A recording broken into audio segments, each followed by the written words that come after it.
Hi, welcome. So today we're talking about agility exercises and just ways that we can add little extra details to our songs, particularly contemporary music, but this really covers all genres. So it's just really how we operate our voice that's most important, that gives us the ability to change directions, build momentum, all of these kinds of concepts. So this is all in that class of agility, which is just speed and your ability to transition really quickly. So we're going to talk about a lot of strategies in general. When I talk about agility, there's some important principles to mention.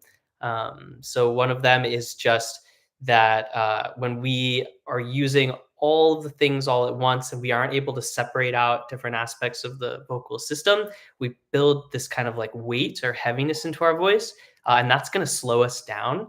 So the first principle is lightness. You want to think about being light on your voice, just like you're light on your toes if you're doing gymnastics or any other sort of sport. And so we're going to actually, in general, with this particular class, I'm going to talk a lot about the principles of like momentum and just the different ways that we can speed up our voice. And there's different strategies for different directions. And so I just want to talk particularly about it from that framework. But it's important to note again, hey, yeah, welcome. That there are some certain things that make it sound that we like we're particularly doing something with a lot of good agility, and it's being light. It's also thinking about distinct notes. So when everything slides together, we'll talk about like building momentum and our ability to sort of slide with our voice.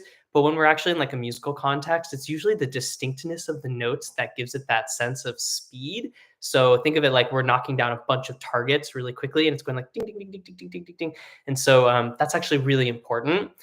Even if you are actually moving around with your voice relatively quickly, if you're not catching each little moment on the way, it doesn't have that sound of agility that we want. And we'll talk a lot about the visualization. So when we know the right direction that we're going and what that means with our vocal technique in terms of the approach, we're able to sort of target a note and then bring our voice up to it. And so that's going to be where we're going to start actually, which is targeting and then using your voice to build momentum and then rebound. And that's how we start to build speed. And a lot of the times when I talk about agility, particularly with riffs, I do a lot of descending patterns. Today, we're going to talk about more ascending patterns. So it's going to be a little more complex. And so it just gives you like, what are the different ways that we can build momentum and speed into our voice? And then as a general practice rule, some of this stuff will get, more complex and harder to manage. Group them into pieces, slow down and do those groups, and then string them together. So that's going to be an overarching approach, especially when you're working on any more complex riff or run that you might encounter in music. See if you can break it down into its pieces, and talking about sort of the different strategies about our technique is going to actually help you with that ability to break it down into the right kinds of components, like what things are grouped together in terms of the way that we use our technique. So the first thing is actually, it's really a lot of our agility just has to do with our dynamic ability with our vocal support and our breath pressure and being able to get out of the way with a lot of this stuff. So again, that's that sort of weight concept. If we're using strain to force resonance and our voice is having trouble finding stability through pressure and the right kind of resonance, we tend to get sort of locked in place. And so a lot of agility is just learning when you're sort of locking and figuring out an approach to actually continue keeping your voice moving. So that's this game. So the first thing is how we build momentum in the voice. Think of it like, anything we do with our support conditioning exercises. Like I'm going to talk about a fifth here. And so if I'm just like building up pressure and I go, oh, right, my belly is sinking down and out, building up pressure, and it's causing my voice to go right up to that note that I'm targeting. So you'll notice, right, I played the note first because I don't have perfect pitch. I hear it, target it, oh, and then I use my body, my vocal support sinking down to get to that spot. You'll notice we can actually move through. That's five. That's a fifth. So there's five notes that we have here. and I can move through that super quickly, right? So that's like something we do in all of our exercises. If I'm like, and you'll notice on the way back, all I'm doing is releasing my support, targeting the lower note and allowing it to free fall to that spot. And that we'll call the rebound effect. So we've got momentum up, so it's sort of like charging forward. And then we've got a rebound, or sort of this concept of like pulling a rubber band, creating tension, and then slingshotting back. And so a lot of riffs, again, are on the rebound. Uh, Generally, what makes our ability to like have any of these things happen is as we're doing a slide, we're able to pause on each note just for a second and actually create a little bit of separation with our throat. So this is why it's so important actually to be able to disconnect like what you're doing with all of these muscles here. If they're connected to your support, they're always squeezing and engaging as you're adding pressure. And we actually want the opposite here. So we'll talk about with momentum and the rebound, there's some other forces that the voice can do. We can bounce or sort of pulse against a sound. So thinking of like staccatos, but also actually with these muscles, we can create a little bit of that feeling of sort of holding around the note and then actually release it to the next note. And we create this sort of like pulsing distinct effect. I like to think of it like when you're running your fingers along the tines of a comb, it builds up tension and then kind of moves to the next one. So that's part of this exercise, that you're actually going to get comfortable with breaking some of the rules. Again, first we want to learn how to separate out our technique and just support sound without these muscles involved. And then we add them in just at the right amount so that we're in control of it. So one thing you can practice is as you go like, we're going to start to go, and just stop on each one for a second. Feel what that's like. One thing I'll talk about is like this feeling of like scooping is sometimes a way that we can feel that sort of pulse. Also using glottal sounds. So if I go like, it's super weird. Again, that's not exactly what we're going for, but we're trying to get this feeling of the muscles holding for a sec and then relaxing and allowing it to pass to the next pitch. Again, as we're doing that, building of momentum with our support. We can also do the staccato, right, which is like ha ha ha ha ha ha ha ha ha ha. Feeling that, you might even put your hand by your throat and just see if you can feel that little tiny bit of tug and then release with each pitch. The other one is the glottal, so doing like a G sound, going like ga ga ga ga ga.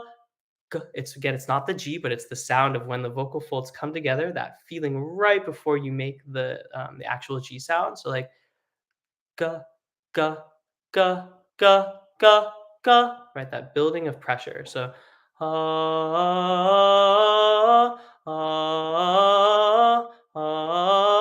and then you're able to kind of just bounce on each one. So that's the first thing. Is actually, a lot of the times agility. Again, it's not necessarily about how quickly you can get from but actually your ability to make distinct little tiny moments on each pitch as you sort of pass by it. So you're just knocking out those targets. So simple practice, just 5 notes. Oh yeah, so yeah, let's talk a little bit about the breath.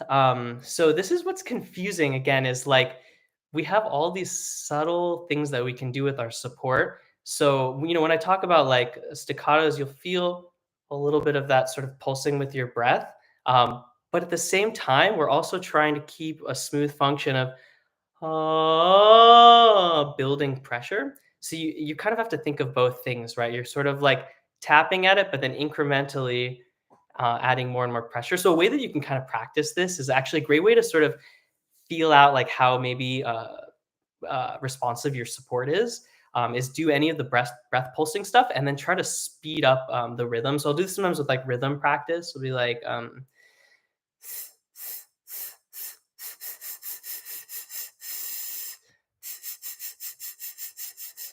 and really try not to use any muscles here, right? It'll be tempting to want to like kind of shake your head. Really try to create the stability just from your lower body and keep this area flexible. So you're like,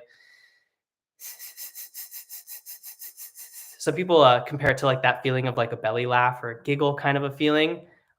Now, what's hard about this is we don't want to be like, ha ha ha ha ha ha ha ha ha. I mean, we'll talk about that. Like that's sometimes an agility thing, right? Especially in like classical music, sort of like bouncing and pulsing. Um, but in general, we want to have somewhere between the two, right? We want like a smooth legato. We also want to be able to pause on each note.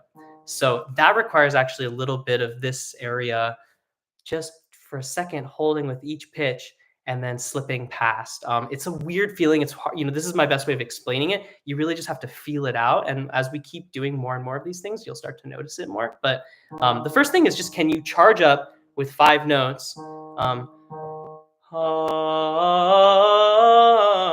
talk about the rebound back in a second. Oh yeah, so passagios, right? That's we'll talk. At some point, we'll talk about this actually in the class, because jumping registers is another way that we can have agility. But the concept there, just to really quickly talk about it, and that would be for like a whole other class, and registration and register blending and things like that. It's where there's like groups of notes that all kind of have a similar sort of shape and type of resonance or tier of resonance that they stabilize on. And as we go up to a higher or lower pitches on either side of our register, our vocal folds have to be in a slightly different position. So they use like more surface area and chest voice and less surface area. And so passagios are usually like, we describe it as like where the voice tends to have dysfunction or trouble with that handoff of resonance, and it will abruptly sort of crack on either side. And so learning how to smooth out your passagios is really important. Now, when we talk about like first and second, you have to think of it as like the two registers are more of like a even spectrum. And so they kind of cross over. And so there's actually a point where like on either side where usually people think of the main break range as the higher passaggio, but the other passaggio is much earlier on. And it's really just about these overlaps and where that resonance can have a really distinct change. Most people don't actually have problems with the bottom one. So that's because we tend to just talk and use that a lot. Um,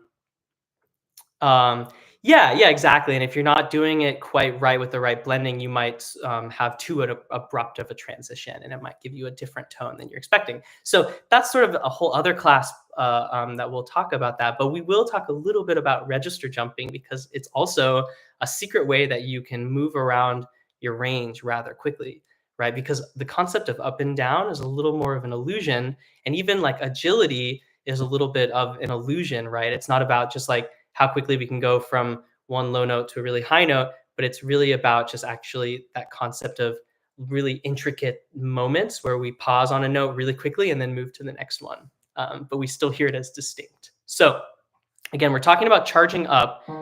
So really the difference between charging up and charging down, uh, yeah, exactly. Well, okay, music theory and stuff, beautifully complicated.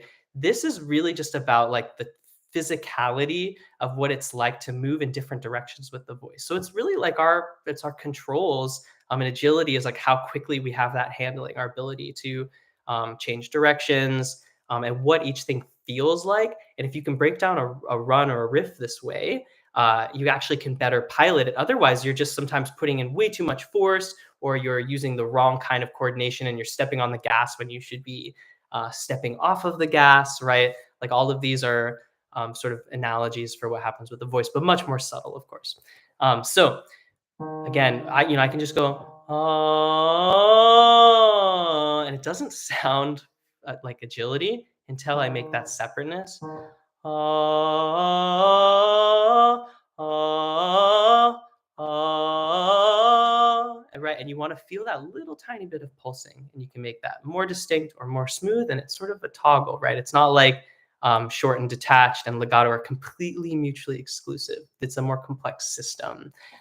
So the other side of this is the rebound effect, which is what happens when you're descending, right? We build up that pressure like the rubber band, and then we can actually release our support and ride that wave and also create that pulsing against it. So support's doing kind of the opposite thing, right? Going in the opposite direction, but we're still trying to kind of create a little bit of a snag at each pitch so that it stays distinct and it doesn't smooth over. So with this, you can think again of the same underlying current of like, oh, right? I think of that bottom note, what it feels like, stretch to the top note, and then slingshot back. So, ah, right? And then I try to pause on those notes. Ah, ah, right? And that actually creates that sense of agility. So just, as a very simple exercise, you can practice just going up and down 5 notes. We're gonna use this as sort of our template, right? And we're gonna build complexity of coordination on top of this as we add more turnarounds and other things. But the main two concepts are momentum and rebound. And so where are you building momentum so that your voice can continue to spin and move? And then where are you riding the rebound, which actually allows you to be much lighter and faster with your voice, right? If you're trying to push down, you're actually going to be building that weight into the sound and being like, oh, and actually maybe pressing, but right? And so I would just practice doing that. Don't try to add like more force as much as actually try to feel more of that separation. Because again, you can really easily move up and down just going, right? When we do like vibrato practice, right? We do that sort of transition of changing direction really rapidly, right? I can really be like, I can be super fast with this, but it doesn't really help me in a lot of musical contexts, right? If I'm like,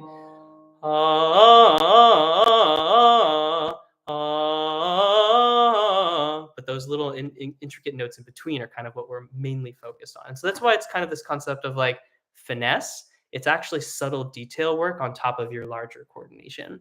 Um, so that's the first thing. Just play around with it. Be light with your voice, right?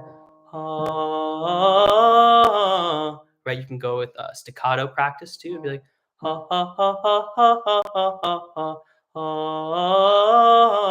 and that'll help you with sometimes with the separation or the scooping effect, like just to feel what it's like to have a little bit of tension or trend, sort of change with the muscles around the larynx. Again, we can do this really gently. If we do it really hard with these muscles, that's when we tend to fatigue ourselves. But little tiny bits of it are totally fine. In fact, it's sort of what creates this effect. And then there's also the glottal thing, right? Going like ga ga ga ga ga ga ga ga ga. Same thing. It kind of makes us stop for a second. So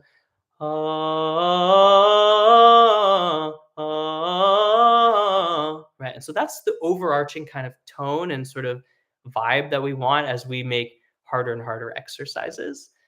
And so when that's not happening, you go back and practice with some of these sort of more basic technical things to stimulate your body to get back to the right sort of level of balance, right? Especially as we go higher or lower, the amount of energy we require changes. So think of in these groups of fourths and fifths as actually a really great way to build out a more complicated riff. So the other side to this is, well, what happens when we're changing direction, right? So we have momentum and rebound, but now what we have to do is we have to sort of use this concept of being light on our toes to make some sort of tension and then quickly retreat from it, right? So it's just, again, it's a feeling, but it's just to point out when we have this particular kind of quality, it's a quick transition in momentum that makes it really challenging. So the concept here, so like, let's say I'm going, like, I'll just do like this. So, right, that's even that, just a one note kind of like makes for that feeling. Now, if we add it in, and I'm,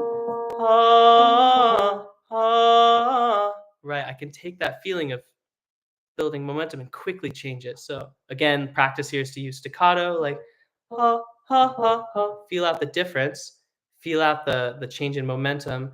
Ha ha. It's a tiny bit of charging forward and a lot of rebound on the other side.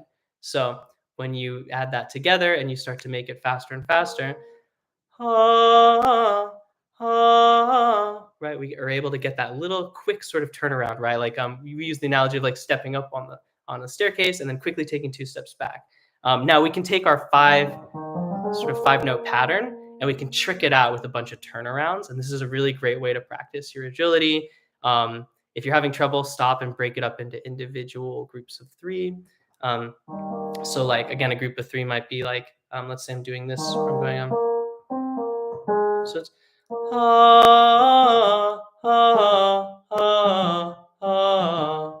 Right? So if you think about it, each of these things is like one small subset of what we just practiced with rebound. If I'm going down, it's just ha, ha, ha, ha. But what makes it hard is my ability to switch in and out, going um,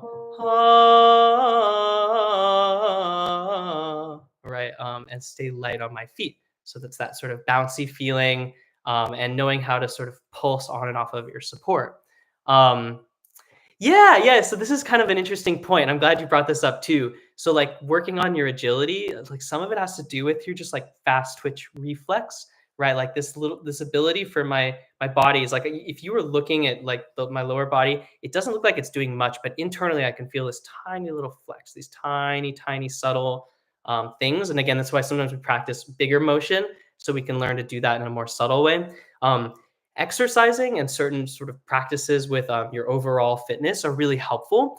You have to be careful sometimes when we do like lots of running. If you're doing stuff that's bringing you up off of your body, you can sometimes get sort of a lifted sensation. Um, but like if you're doing, like there's all sorts of ways to make sure that you're trying to really lead with your lower body, making sure that you're doing deeper breathing when possible. Again, when we run, sometimes we get that we do more of the breath of exhaustion, right? Which is this up and down thing. So you just want to be careful. Like when you're doing lots of running, go back and do like some breathing exercises to slow and ground your breath back down before you start practicing. But all of that kind of stuff is really helpful ultimately in terms of just your overall control over your body on that sort of fast twitch kind of flex that we're doing. That concept of going like if you're tired, right, it's really hard to get those muscles to make these quick, tiny adjustments. So like, again, with this exercise that I was doing, it's like this feeling of like, right. I've taken that feeling of,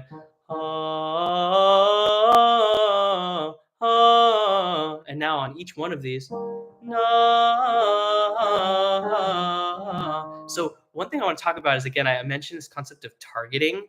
The reason why I'm doing this all as like one overarching pattern is because I want you to think about it as the overall goal and your focus, even though you're changing direction, is going from 5 to 4 to 3 to 1. So it's but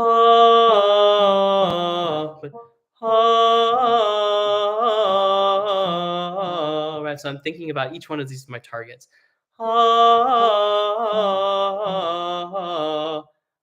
Yeah. So this, and then we can do it in the other direction, right? So that's the rebound effect. The charging forward one is like,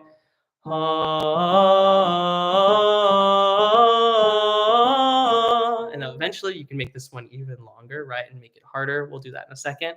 But it feels a little irregular. We have to use the sixth. So da da da da. You're gonna feel like you're gonna want to move on and keep going.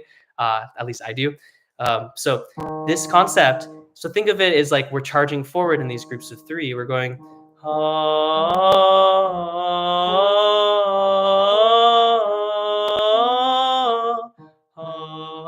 And we're doing a little tiny pulse or jump in between, right?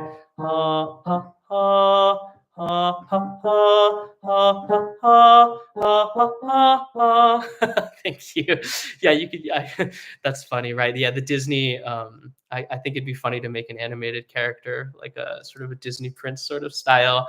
Yeah, that's the very that clean tone singing that I'm doing is often a very common sound for a lot of the animated characters like that.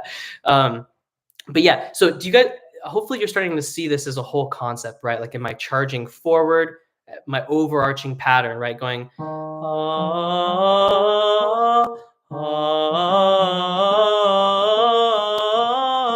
right? Or am I riding the rebound back? These exercises, this going up and down, are kind of all pretty much the same exact notes, right? But it's just a matter of the momentum and the overall trajectory. So that's kind of what I'm trying to talk about is like when we have it, we're kind of doing both things, right? We're creating an overall trajectory with our support and riding these little tiny ripples on the way down, or charging forward and relaxing and riding up like that. So that's kind of what I wanted to talk about, like this, like momentum up, rebound down. On top of that, we can add changing direction, bouncing, pulsing, and then eventually jumping, right? So if you think about it like if you're an athlete or a gymnast and you're revving up to do some intense flips, right? You might do a couple moments to charge forward and build momentum, and then uh, and then you have to actually step back, maybe and then you got to do a couple little hops, things to start to build up the right way to do flips, and then of course slow it down so you can stick your landing. So just think of it like that, right? If you're like hiking around and you're jumping from rock to rock, right? What's it going to be like if you have a bigger jump? You're going to want to build up some momentum. Um, so ultimately, that's really this goal. And we can start to, with this concept, we can start to make more and more complicated exercises, but it always boils down to these principles. Now, with jumping, you can think of like any of our sort of like staccato style exercises, right? Going like, ha, ha, ha, ha, ha. So really jumping, again, it's kind of like an illusion. Um, it's just detached. So there's space and then going up to my higher note.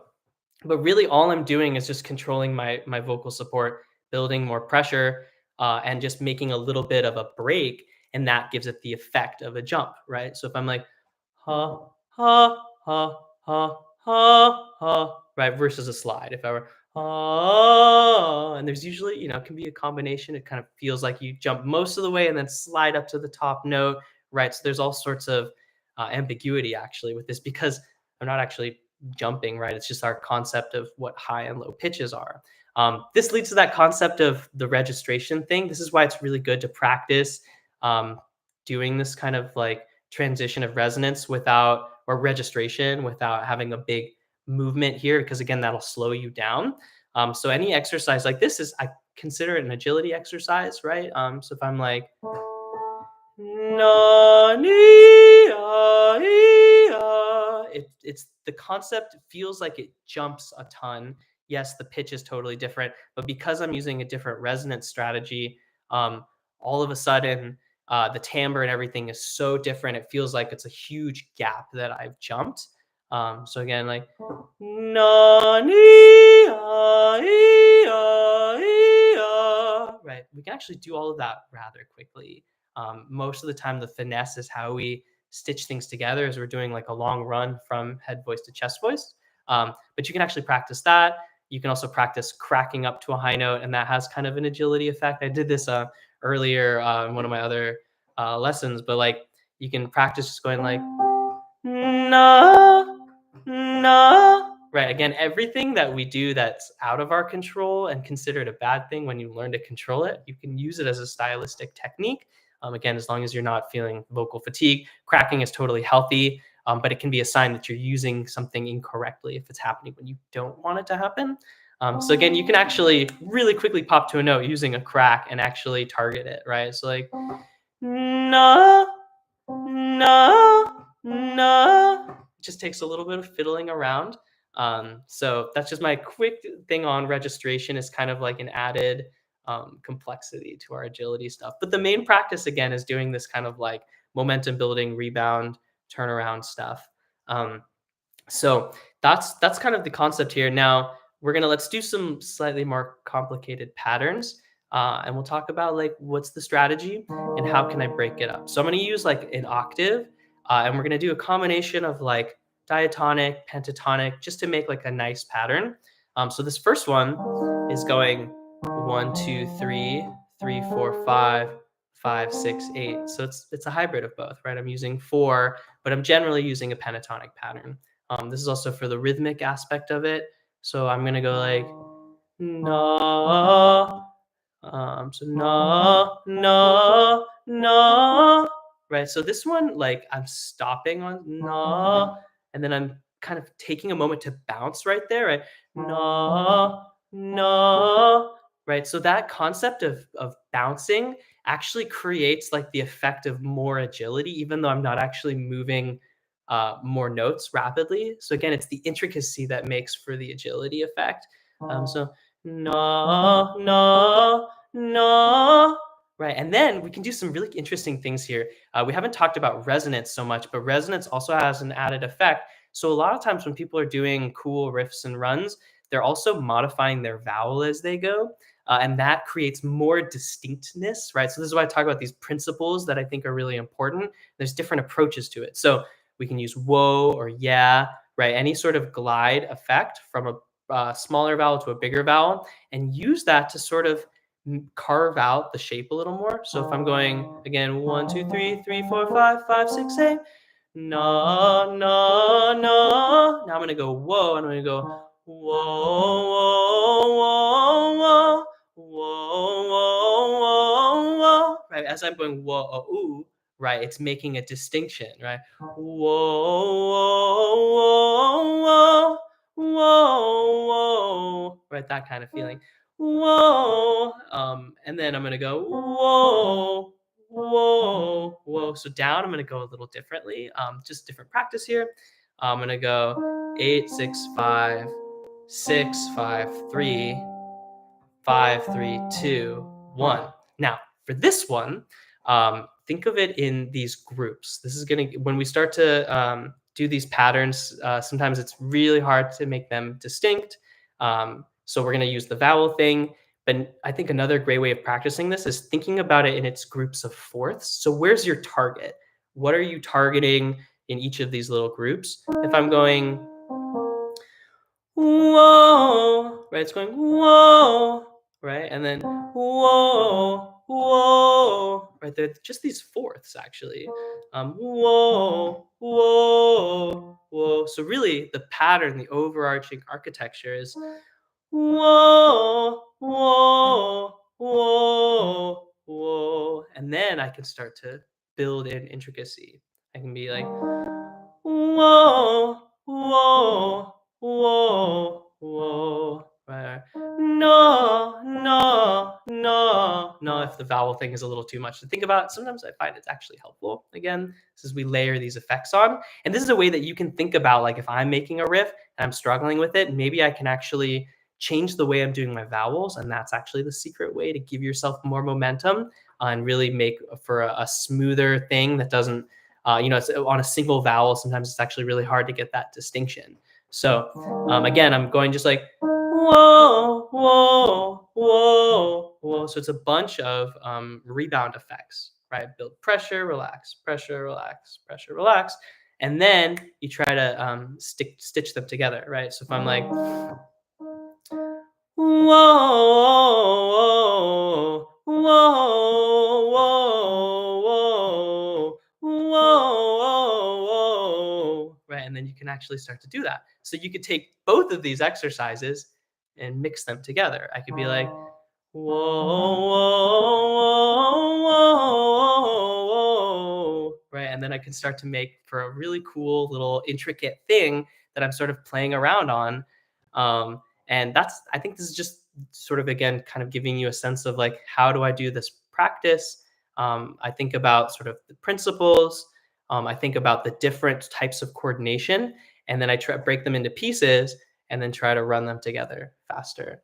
Um, uh, so staccato is also another way that we can create speed, but it has a certain sound effect to it. So like sometimes if you're only doing staccato for an agility thing, it'll sound like kind of like a classical thing. If I'm like ha ha ha ha ha ha ha ha ha ha ha ha ha ha, right? So when I'm thinking of this, my point is this: like staccato is more of like a musical term, technically, right? It's about there being a little bit of daylight between each note.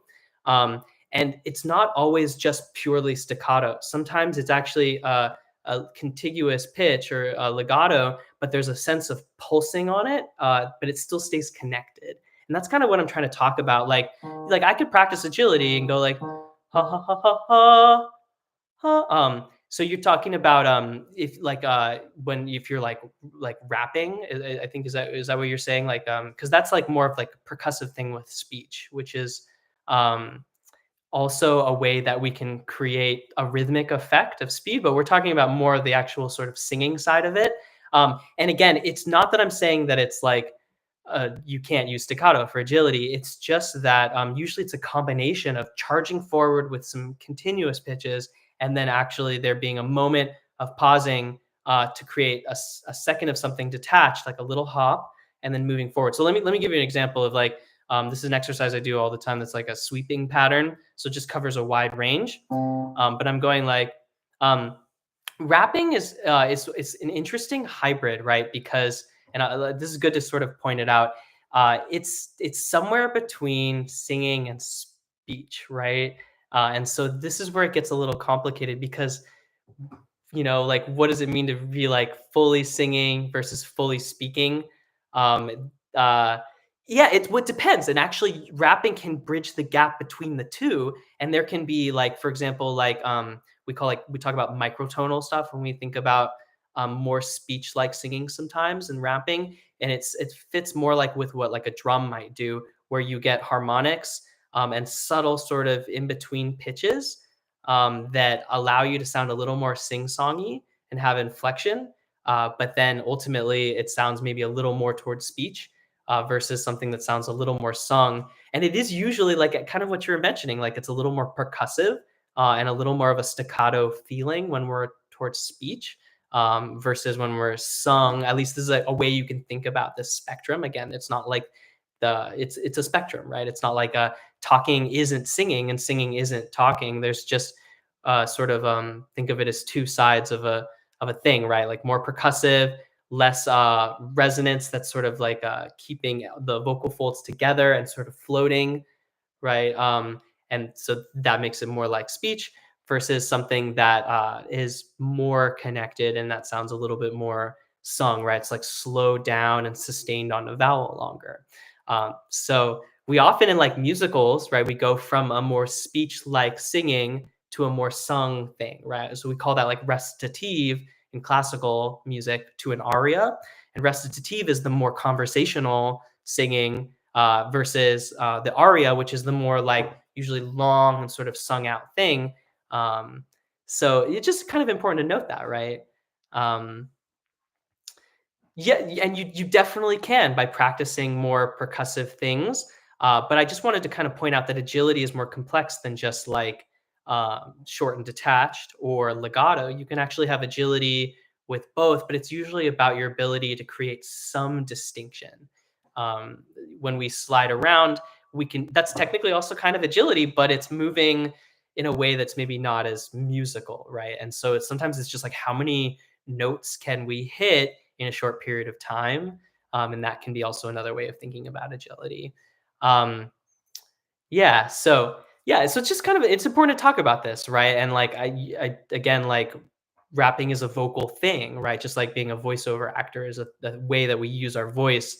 But there's like speaking and singing with a character voice, and so we just have to create some of these sort of oppositions, but again, they're more of a spectrum, right? And that's what's kind of always complex about this. Yeah, and there's different languages that have more inflection, right? Like a lot of the like Chinese dialects and things like that, right? Or have particular inflection that makes it kind of sing-songy in a certain way. Um, and some people's speech is a little more sing-songy than other people. And often singers, we tend to do that as well, right? We kind of float around and you singing so much, right? Your speaking starts to feel a little bit like singing, and your singing starts to feel a little bit like speaking, and that's not a bad thing. So um, let me talk about my example before I lose that train of thought. So sometimes we're charging forward, and sometimes we're creating a short detached thing, and it can be kind of going back and forth. So if I'm going like if you follow me, you've heard this one before, but it's just giving it a different context. So like ha ha ha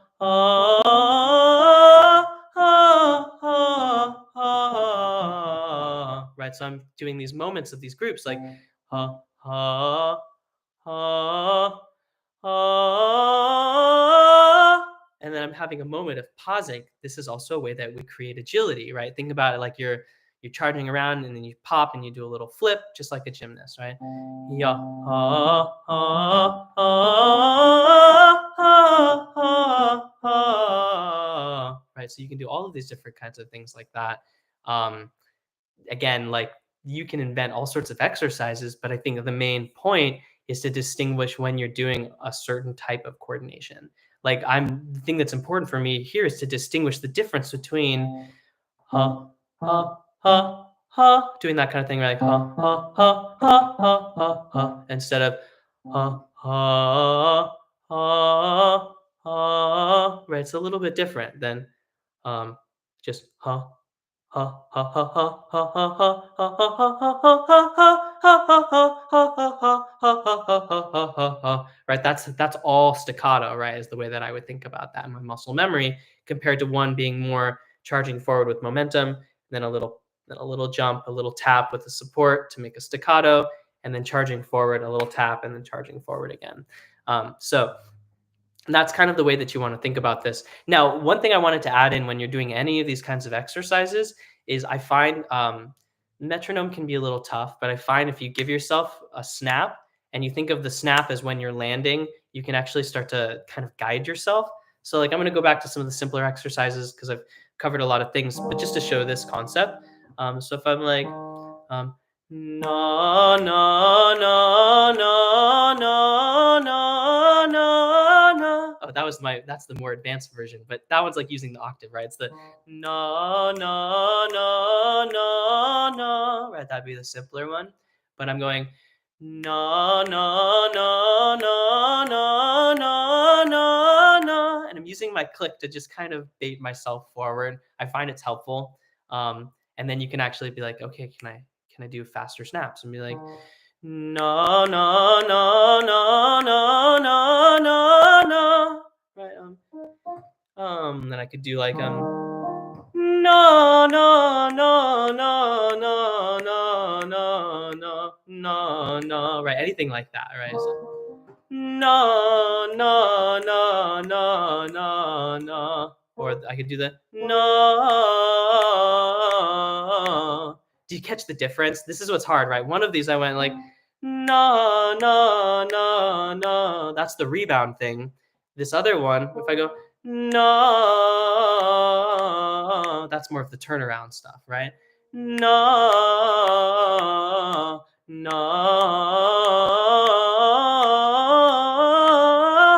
right? And so this is just a great way that I'll do that sort of practice is I'll give myself a little snap and I try to make sure that I can land right there. And it helps with that feeling of the sort of like slingshotty thing, no matter what sort of angle you're on. If you're charging forward, rebounding off, or doing a little bit of like a pulse and a sort of that turnaround feeling. So again, right, like all of these things are involved. Like let's do one where we do more jumping and then we add some contiguous pitches. So I could do like this one, right, where this is a kind of a common exercise people will do where they go like ha ha ha ha, right, and then you could do that all washed together, but ha ha ha ha, right, and you try to get each one of those right, and you might find if you're doing really hard stuff like this, like you might go like ah, and just get too slippery, right, and that's when you have to break it up into pieces again. So I would do like ha ha ha ah, right, break it up into little pieces, and then ah, ah, right, break it up into, instead of four, I make two of them, and then I try to keep sort of sliding through it again. Um, yeah, so the blues scale kind of a stuff it gets a little more complex, but you can just think of it as like when you're moving through some of these extra half steps, right? So really the same principle. Like let's say like I'm doing like yeah, yeah. Let me think about it. Maybe let's do it with major. So it's and then we're right. So then I'm just doing this little like 3 minor 3 2 1. So I might do like I could do a turnaround and be like yeah, yeah, or like yeah, da, right. So anything like where you're just using the blues or any sort of pattern like that, it's the same concepts, right? So that's kind of my point is like you can apply this to a lot of different situations, but you're just taking like whatever that pattern is and then maybe doing like slipping through the half steps, right? So like if you're doing like a major scale, right? Right, I could do like yeah,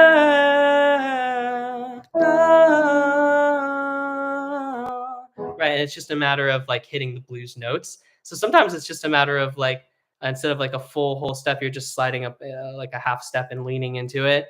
Um, and that'll give you the same effect. So yeah, ultimately, again, I think what I'm trying to explain is sort of like an overarching principle and the mechanics of it. And then you can apply that again to like all sorts of different patterns, major, minor, any sort of half steps, and anything that you come across really. But it's more about the direction and sort of what you're targeting, and then how you get there.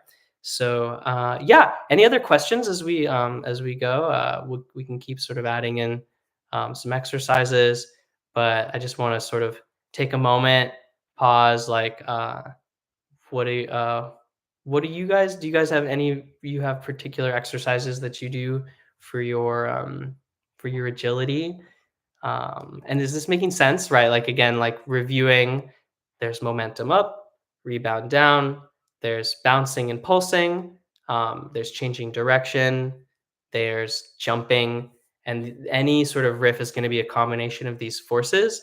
But distinguishing them is going to help you understand how to best control your voice. Um, any complex exercise is going to be a combination of these things as we move through a wider range a lot of the time. Um, like here's another one that's good is like thinking about building momentum and then sort of slingshotting. So again, it's all like these like physical forces. So using like a pentatonic pattern. So like I could do like right, so going like 3, 2, 1, 6, 5, 6, 1. So I go like oh, I'm coming back to that middle note to one. So I might be like oh, yeah, and then trying to come right back up to it. So the force of it is I've got a turnaround like yeah, and then yeah, it's kind of like a rebound, and then I'm charging back forward. Yeah, so yeah, whoa, and then you can start to distinguish like, oh, I'm slow on the charging forward, so I need to make sure that I give my support like a little more of a push. So yeah, whoa, and then I just try to do that kind of a thing. So that's a good one. That's that one you hear all the time, right? So it's thinking about moving up, coming back, and then coming back again. So I call that sort of like slingshotting. It happens a lot at like the ends of certain phrases, like what's amazing. Yeah, like you could do like Amazing Grace is always a great practice. Like amazing. You could do like that. Great, how sweet the. I probably do it there, right? Like amazing grace, how sweet. So you're just kind of like you're like I'm really like how sweet the sound, but I'm taking this huge detour and ultimately not really changing direction that much, right? Like how sweet the sound. So it's just like all of these sort of little practices again are really the keys to agility. And I recommend stay light with it, and just do lots of repetition like this, right?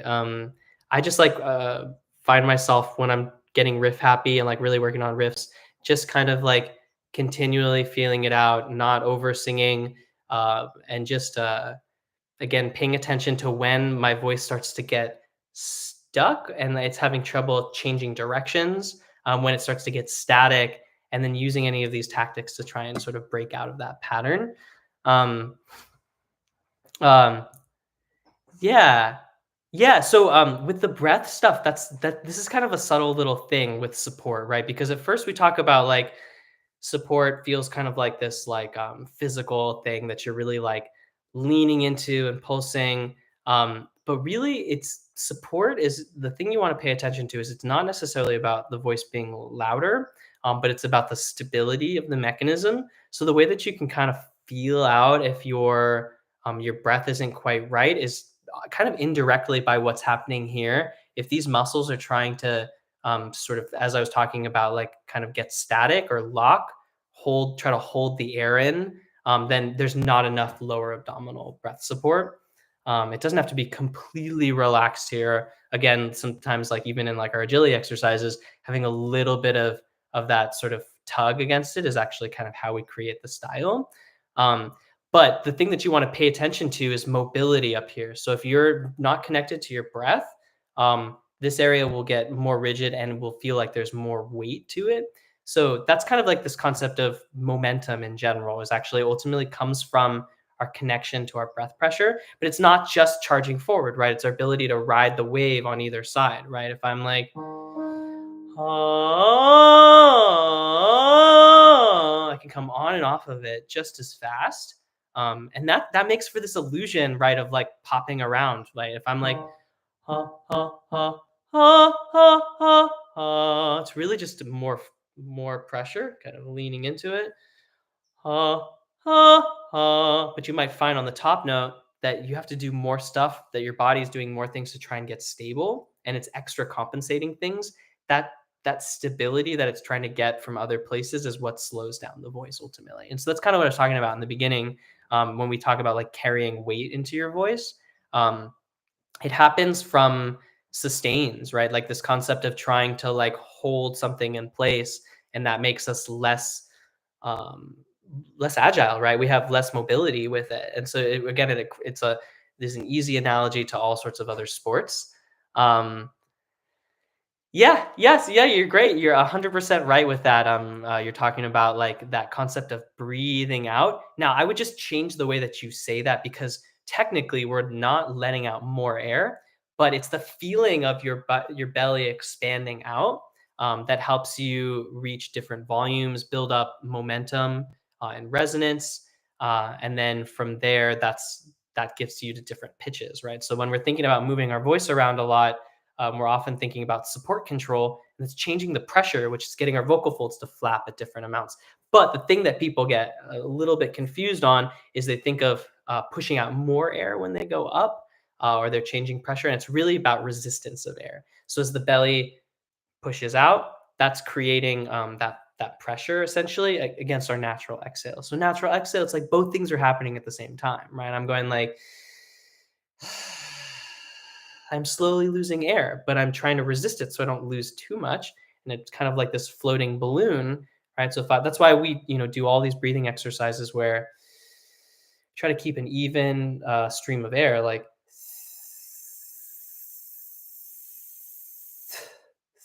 if I let go of my belly, and immediately it all slingshots back. This is what I'm talking about with building momentum and rebound. Is it really is just analogies or just like a way to explain how the support is moving, right? So if I'm like going that direction and I'm building up pressure, that's charging. That's going to build momentum into the voice. And if I'm doing that and I release that potential pressure and I release it, then all of a sudden I'm creating that rebound effect and I can float with my voice on either. And breath support is always the pressure underneath the vocal folds. It helps us create stability so that we can control all of these things. But if you over support something, it's going to slow it down. If you under support it, you don't build up enough momentum to get the voice to move. So it's always this balancing act. Um, uh, so yeah, essentially everything I'm talking about here is what you can do. You're mentioning some other things, which ultimately it's a matter of like, yeah, other stuff that you can help to sort of relax your voice, like hydration, working on some humming exercises and using like a straw to sing in is going to help probably in your case as well, especially when we do lots of speech. We tend that percussive sort of nature of it can be fatiguing on the voice because we end up sort of like slapping into it more and finding more resonance is going to be helpful and using those exercises to relax the muscles. Yes, Self-laryngeal massage is really helpful as well. Um, but with everyone, it's sort of like ultimately specific things. That's when like you want to see a teacher, check out some of our content on like vocal health stuff. You have to find sort of the right cycling and flow, right? Like just like any sort of thing, if you're over exercising, you're going to have a longer recovery time. And so you need to find just the right amount of time and know when your voice needs the rest is super important. But it's sort of like a number of different factors that keep the voice well, and then this sort of daily conditioning. So I highly recommend, and this is an important plug, like agility exercises are great to keep your voice flexible and to make sure that you're not getting too static, right? Like the voice can actually be kind of a slow instrument most of the time. And so you want to wake up your connection to your support, right? It's actually your ability to come on and off and change directions that makes for the agility. And then strangely enough, your ability to add in a little bit of separation with some of these muscles as well. So it's a funny little game. Um, yeah, yeah, I'm not holding my breath. So this is what's kind of hard to explain with singing, right? Is it's sort of like it's a controlled exhale. So I'm always having breath flowing, but I'm creating resistance or drag against my breath as I'm exhaling. And so think of it as a singer, we generate the wave with our breath and then we ride the wave with our voice. And so we're kind of doing both things at the same time. It's a real exercise in multitasking. And when you get the right combination of forces, they balance each other out. And so that allows you to sort of surf the wave uh, and do all these kinds of tricks, right? So a lot of agility is just like such fine control that you can do all of these tricks without it locking down or sort of losing your footing. So yeah, so yeah, so this is kind of the interesting thing, and I love this. You know, like we have a little extra time at the end of this one because we actually got through it pretty quickly. I mean, I guess it's about speed, but uh for Pavarotti and some of these other singers, like yes, our age plays a role. Um, so think of it like, you know, like any other sort of physical activity, your body is slower to recover. So having a better technique is going to give you more longevity in your voice because it doesn't have as much fatigue. And so it's able to recover faster and you're able to sing longer. Um, but it's also sometimes like the style of singing that you're doing. And, you know, particular singers have certain sort of technique habits and or sort of styles of singing that trend them towards certain kinds of tension and certain kinds of issues. And like a singer like Pavarotti did have, you know, like had vocal issues early on and then had like a really beautiful, amazing career and like, you know, returned to some issues actually later on. So the point is like, it's our body. We're like an athlete. It's like just because you found your technique for a period of years doesn't mean that you're going to necessarily keep it. You have to maintain good technique and watch for habits that are going to maybe essentially shorten your career. And so that's why I talk about this from a longer perspective of like there's lots of things you can do with the voice that are short lasting compared to some things that are going to give you more efficiency and longevity with your voice. And sometimes certain issues don't manifest until years down the line. Um, so that's why you want to be conscientious about the energetic cost of whatever you're doing. Um, yeah, I think of it like more imbalances. Yeah, and so like what I'll do is that means that when I notice certain imbalances in my voice, particular to whatever I'm trying to sing, then I do exercises that help trend me in the right direction. And so that's why it's so important to have these principles and why we don't just do endless exercises without stopping and addressing it. We want to make sure that we're always staying true to the principles, and we use voice science and like the legacy of singing and teachers who sung throughout their entire careers, passing on their knowledge and then confirming it with voice science.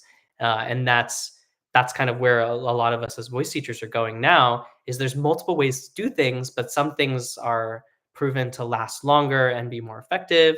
Um, and ultimately, like we do whatever we can to make the music that we want, but we have to pay attention to the energetic cost. Um, so I think of it as maintenance, right? Like once you learn how to sing, It's about maintaining things and knowing what your tendencies are for your voice type, and certain kinds of tension habits, right? Like tension always tells you what's maybe being used out of balance from the other things. Um, yeah. So the thing about this is an interesting question. It's funny because the sound and the effect of sound uh, is kind of like how, like that's the after effect. And so often I think of like singing as more of this physical process of setup. Um, and then the sound is the effect of my singing actually, right? So I think it's actually important to not try to overly listen to yourself as you're exactly singing, but pay more attention to the feeling. Because there's a lot of performance situations where you're not even going to get very good feedback, and if you're trying to rely on what you hear as your feedback, you're going to end up pushing to try and hear that sort of splashback sometimes. And so I go off of muscle memory, and certain cues and signals, right? Like the lifting thing, listening for that sort of tinny kind of resonance sound internally. And then, of course, using recordings and things like our ears are always open, but try to rely less on that. And think of it more as like a physical process. And so I'm paying more attention to the vibration effect rather than uh, the sound as much. Um, and then paying attention to when you have a certain kind of sound, how it feels when that's happening.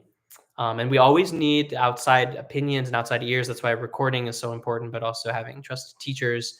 Um, so because it's an awareness game, and it's kind of a meditative practice in the sense of awareness of what you're doing, and trying to have some things happen while having other things not happen.